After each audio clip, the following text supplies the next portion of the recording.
환자분들이 치료를 받으면서 잘 하시는 질문 중에 하나가 저는 무슨 체질인가요? 이런 것들을 물어보시는 경우들이 많습니다.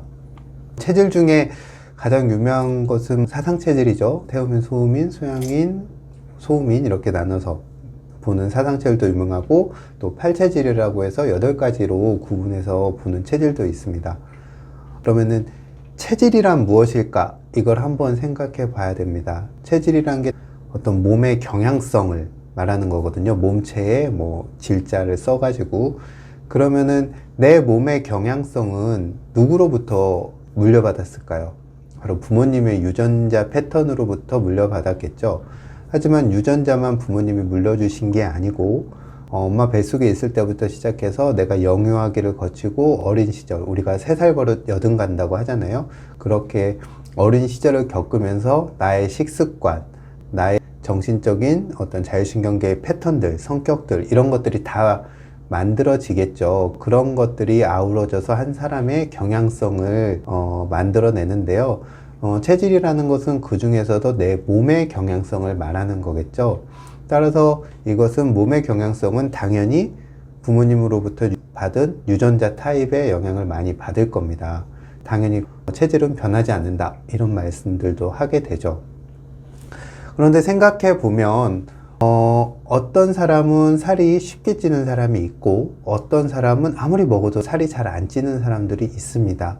대표적으로 한약에서 이제 음과 양으로 표현을 하는데, 음인들은 정적인 것도 좋아하고 이렇게 에너지 회로들이 빨리빨리 돌지를 않아요. 그러다 보니까 가만히 있어서 먹으면 안에서 에너지 회로가 빨리 돌지 않으니까 소모가 적게 일어나겠죠. 그럼 소모가 적게 일어난 사람은 그 남는 열량들이 축적이 되기 쉬울 겁니다. 양인들은 성격도 빠르고 활동도 좋아하고 가만히 있으면 병이 나는 사람들이거든요. 이 사람들은 에너지 회로가 굉장히 빨리 돕니다. 그러다 보니까 먹은 음식들이 에너지로 빨리빨리 소모가 되게 돼요. 그러니까 좀 먹어도 살이 잘 찌지 않죠. 이런 음양의 패턴들이 있기 때문에 내가 어느 패턴에 속하는 사람인가, 내가 정적이고 움직이길 싫어하면서 조금 가만히 있으면서 먹는 걸 좋아하는 사람인지, 내가 아니면 활동적이고 액티브한 사람인지, 이런 것들을 통해서 내 경향성을 파악해 보면 다이어트를 하는데 도움이 되겠죠.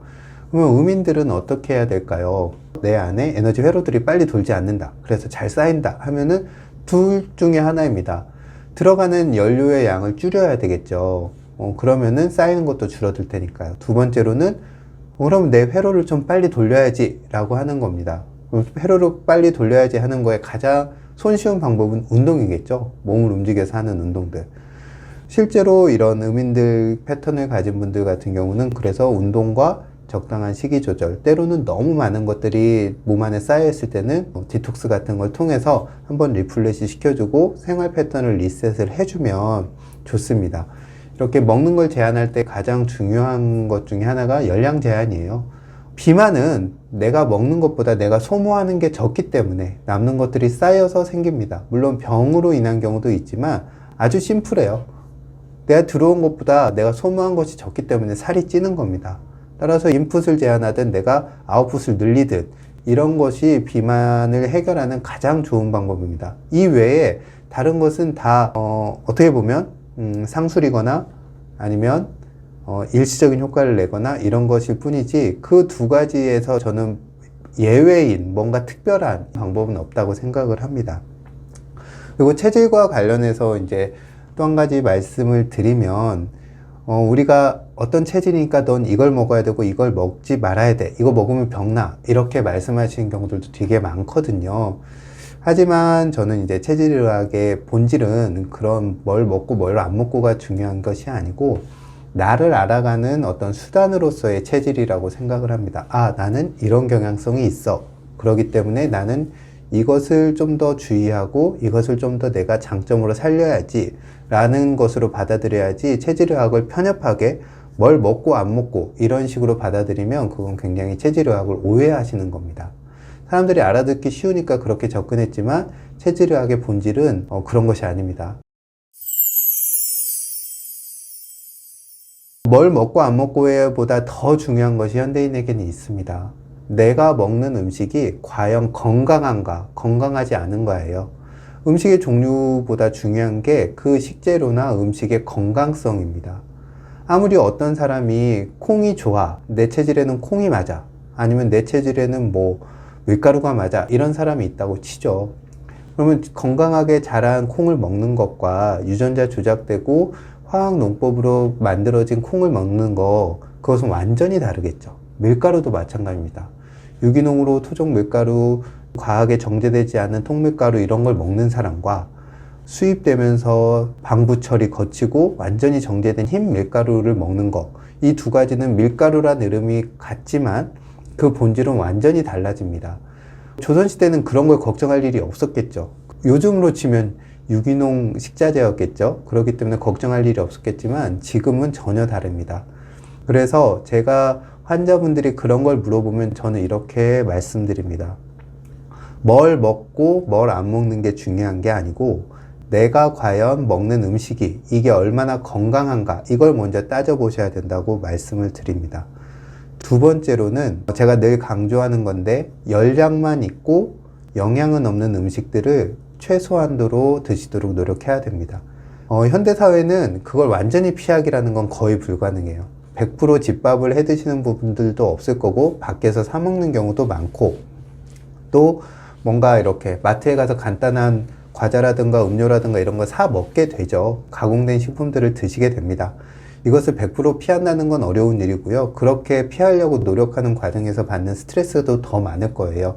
그렇기 때문에 드시되 최소한도로 적게 드실 수 있도록 의식적으로 노력을 하셔야 됩니다. 왜냐하면 가공 과정에서 좋은 영양도 날아가고, 또 좋은 영양은 날아갈 뿐만 아니라 거기에 해로운 것도 첨가되게 되고, 그렇기 때문에 가공식품이나 정제식품들은 가공한 피하셔야 됩니다. 또한 이제 내가 다이어트를 해야겠다, 살을 빼야지 라고 하시는 분들이 가장 피해야 될 것 두 가지는 술과 당입니다. 술과 당은 둘이 굉장히 닮았어요. 당분을 발효시킨 게 술이거든요. 그리고 둘 다 중독성이 있습니다. 그리고 먹다 보면 절제를 하지 못해요. 많이 먹게 됩니다. 이 세 가지 공통점이 있거든요. 그렇기 때문에 내가 다이어트를 해야 되는데 술을 마신다, 이건 완전히 넌센스입니다. 다이어트를 해야 되는데 단 음식을 좋아한다, 이 또한 넌센스예요. 그렇기 때문에 이 두 가지를 의식적으로 절제를 하셔야 됩니다. 가장 확실한 기준은 내가 먹었을 때 속이 편하냐, 내 몸이 에너지가 나고 몸이 가뿐해지느냐, 내 기분이 좋아지느냐, 이런 것을 기준으로 삼으시면 좋습니다. 만약에 내가 정말 안 맞다면 그런 내 몸이 속도 불편해지고 기분도 나빠지고 다음날 컨디션도 안 좋아질 겁니다. 이런 경험들을 어떤 기준으로 삼으시는 게 좋고, 그런데 만약에 정말 조금만 뭐가 들어가도 내 몸이 불편해진다 하면 이건 내 건강에 문제가 있는 겁니다. 왜냐하면 제가 이제 건강의 어떤 층이라고 말씀을 드리는데, 웬만큼 건강한 사람은 나에게 해로운 것도 어느 정도 받아들여서 처리할 수 있는 능력이 있습니다. 그래서 나에게 전혀 맞지 않는 것도 그게 독성이 있을 정도로 어떤 독이라고 할 정도의 물질이 아니라면 들어와도 내가 적당히 처리하고 거기서부터 좋은 것 얻고 나쁜 거 배출할 수 있어야 됩니다. 그런데 아주 조금만 뭘 먹어도 내가 과민하게 반응한다 하면 이건 내 체질에 맞지 않는 음식을 먹으니까 역시 나는 안 좋아, 이렇게 말할 것이 아니라 자신의 건강이 굉장히 나빠져 있다는 걸 아셔야 됩니다. 마치 알러지를 반응을 일으키는 것처럼 그런 사소한 것들을 내가 수용하지 못하고 받아들이지 못한다는 것은 내 건강의 층이 굉장히 얇아졌다라는 것을 의미하고요. 나한테 정말 내가 평소에 먹으면 잘 맞지 않는 음식이 있다면 적게 드시고 많이 씹어서 드십시오. 그러면 크게 탈나지 않습니다.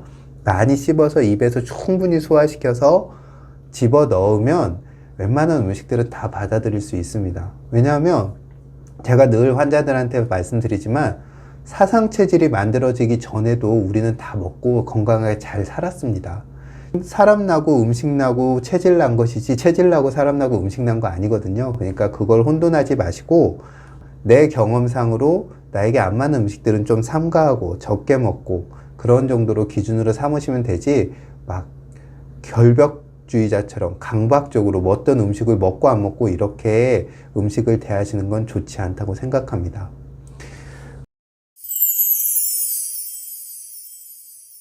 그리고 제가 환자분한테 설명을 드리는데, 우리가 이제 사상체질을 예로 들면 태음인들 같은 경우는 살이 찌기 쉽겠다고 하거든요. 태음이라는 건 음적인데 크다는 거잖아요. 음의 성향이 큰 사람들, 그런 사람들은 뭐든지 잘 먹고 뭐든지 잘 쌓아두고 움직이기 싫어하고 그렇습니다. 그런 사람들이 식탐도 많고 미식가들도 굉장히 많아요. 그러다 보면 당연히 살이 찌겠죠. 하지만 우리가 체질만 놓고 보면 그렇고요. 소양인, 양적인 사람들 중에도 살찐 사람들이 굉장히 많습니다. 이런 사람들은 회로도 많이 들어가지만 그만큼 또 엄청 먹는 걸 좋아하는 사람들도 많아요. 그렇기 때문에 양인 중에도 살이 찌는 사람들이 많습니다. 우리가 체질만 논하다가 놓치는 것이 있는데요. 사람은 몸만 가진 존재가 아니라는 겁니다. 우리가 체질, 기질, 성질이라고 저는 표현을 하는데, 기질, 즉 우리의 감정적인 라인들도 있고요. 성질, 그러니까 어떤 성격, 어떤 생각, 이런 것도 있습니다. 사람은 몸만 가지고 있는 게 아니라 감정과 생각을 가진 동물이에요. 그렇기 때문에 제가 다이어트 할 때 말씀드렸죠. 우리가 몸매만 보는 건 몸에만 집중하는 겁니다. 그래서 뭘 먹고 뭘 안 먹어서 살을 빼야 된다, 무슨 운동을 해야 된다, 이런 게 생각을 하지만, 그것보다 더 중요한 것은 내가 감정 컨트롤을 어떻게 하고 내가 어떤 생각을 갖느냐, 이런 거거든요. 생각과 감정이 변하면 몸은 따라서 변합니다. 따라서 다이어트를 한다, 내가 살을 빼야겠다라고 마음을 먹으셨을 때 먹는 음식, 뭘 먹을까, 내 몸이 어떻게 변할까, 체지방 수치가 얼마 됐고 몇 킬로가 빠질까, 이런 거에만 집중하지 마시고 내 감정과 생각도 함께 돌보셔야 됩니다. 내 생각이 변해서 어떤 먹는 음식들에 대한 기준이 바뀌면 자연스럽게 빠집니다. 살이 찌는 가장 큰 원인 중에 하나가 스트레스를 먹는 걸로 푸는 분들이 굉장히 많거든요. 이런 분들 같은 경우는 내 감정을 잘 다스리는 연습을 하면 살 더 잘 빠질 수 있습니다. 그래서 요즘은 뭐 살 빼는 명상 이런 것도 유행을 하잖아요. 특히 저희 환자분들 중에도 이 식탐, 어떤 스트레스를 받았을 때 먹는 걸 절제를 못해서 살찌는 여자분들이 굉장히 많았어요. 저는 그래서 그런 분들한테는 다이어트 약을 쓰지 않습니다. 흔히 쓰는 화병약, 우울증을 풀어주는 약을 쓰면 그분들이 자연스럽게 이 음식을 섭취하는, 과하게 섭취하는, 폭식하거나 당분을 과하게 섭취하는 것들을 컨트롤할 수 있게 되고, 그러면 다이어트는 자연스럽게 되는 겁니다. 따라서 내 몸이 살이 찌는 이유, 살이 안 빠지는 이유가 어디에서 오는지를 찾으셔서 그것을 해결하셔야 됩니다. 그래야 효과적으로 살을 뺄 수가 있고, 내가 왜 살이 찌는지, 왜 살이 안 빠지는지를 알 수 있기 때문에 체중 관리를 잘 할 수 있게 됩니다. 우리는 보이는 몸만 가진 존재가 아니에요. 인간이라는 건 감정도 있고 생각도 있습니다. 따라서 다이어트, 체중 조절, 관리를 해야겠다 생각하면 몸만, 체지방만 바라보지 마시고 근육만 보지 마시고 내 감정과 생각도 함께 보셔야 됩니다. 그것이 건강은 물론 좋은 체형, 좋은 효과적인 다이어트, 성공한 다이어트, 계속 약을 먹지 않아도 되는 다이어트에 어떻게 보면 가장 좋은 방법입니다.